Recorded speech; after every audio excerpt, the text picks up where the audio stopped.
नमस्कार मंडळी, आपले तन्वीज रसोई या यूट्यूब चॅनलमध्ये खूप खूप स्वागत आहे.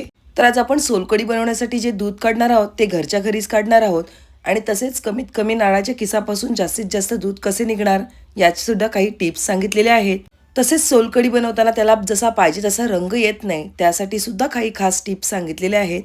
तर अशी ही नारळापासून दाटसर होणारी सोलकढी आणि तसेच निसर्गता येणारा त्याचा गुलाबी रंग हे बघण्यासाठी व्हिडिओ कुठेही स्किप न करता शेवटपर्यंत नक्कीच बघा. चला तर मग थेट रेसिपीकडे वळूया.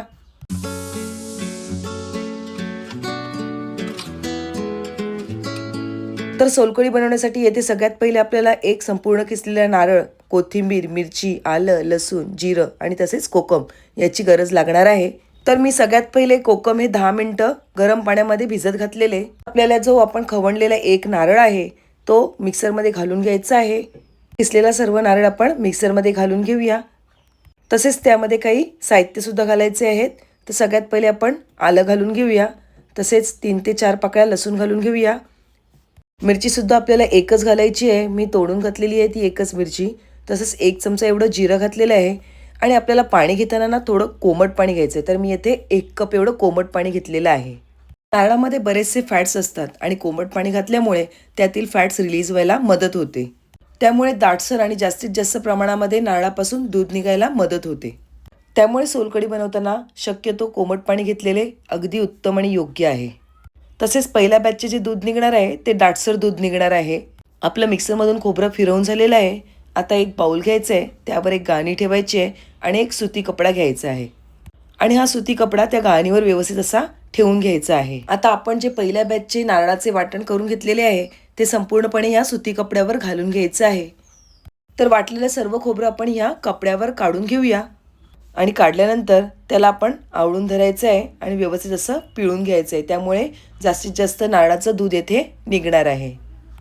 तर येथे आपले पहिल्या बॅचचे सर्व नारळाचे दूध काढून झालेले आहे. पहिल्या बॅचची बॅच ही दाटसर येते. आता ती आपण बाजूला ठेवूया आणि हा जो नारळाचा उरलेला किस आहे तो पुन्हा आपल्याला मिक्सरमध्ये घालून घ्यायचा आहे आणि पुन्हा 1 कप एवढे कोमट पाणी ह्यामध्ये घालून घ्यायचं आहे.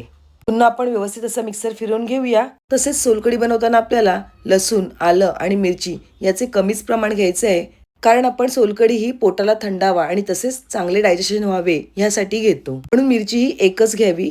तर येथे आपली दुसरी बॅच सुद्धा मिक्सरमध्ये ग्राइंड करून झालेली आहे. आता हे सर्व खोबरं आपण ह्या कपड्यावर काढून घेऊया आणि दुसऱ्या बॅचचे सुद्धा नारळाचे दूध व्यवस्थित असं काढून घेऊया. तर येथे दुसऱ्या बॅचचे सुद्धा नारळाचे दूध काढून झालेले आहेत. तुम्हाला पाहिजे तर तिसरी बॅच सुद्धा करू शकता, पण आपल्याला दाटसर जर सोलकढी पाहिजे असेल तर आपण 2दा खोबरं फिरून घेतलं तरी पुरेसे. आता हा उरलेला चोथा आपल्याला बाजूला ठेवून द्यायचा आहे. आता आपली सोलकढी मस्तपैकी अशी दाटसर झालेली आहे. तर या सोलकढीमध्ये मी आता फक्त जे आपण नारळ फोडून घेतलेलं पाणी आहे ते घालून घेते आहे. त्यामुळे सोलकढीला टेस्ट सुद्धा खूप छान येईल. त्यासाठी मी येथे 2 पळ्याने एवढं नारळाचं पाणी घालून घेतलेलं आहे. आता पुढच्या स्टेपमध्ये आपल्याला यामध्ये कोकम आगळ किंवा कोकम घालून घ्यायचं आहे. काही वेळेला काय होतं, कोकम हे खूप जुने असतात त्यामुळे कोकमाला छान असा रंग येत नाही. तर या सोलकढीला आपल्याला नैसर्गिक रंग येण्यासाठी मी इथे एक ट्रिक यूज केलेली आहे. तर नैसर्गिक कलर येण्यासाठी मी येथे एक छोटा बीट किसून घेतलेला आहे. फक्त येथे आपल्याला 1 चमचा एवढाच बीटाचा किस यूज करायचा आहे. तर येथे आपण 1 चमचा होईल एवढं बीट किसून घेतलेलं आहे. आता हे बीट आणि कोकम एकत्र करून घ्यायचं आहे आणि छान असं कुस्करून घ्यायचं आहे. त्यामुळे आपल्या सोलकढीला निसर्गतः खूपच छान असा रंग येतो. तर आता आपण बघूयाच, ह्याला छान असा गुलाबीचा रंग येथे येणार आहे. आता आपण हे जे चुरून घेतलेलं बीट आणि कोकम आहे ते यामध्ये गाळणीच्या साहाय्याने गाळून घालून घेऊया.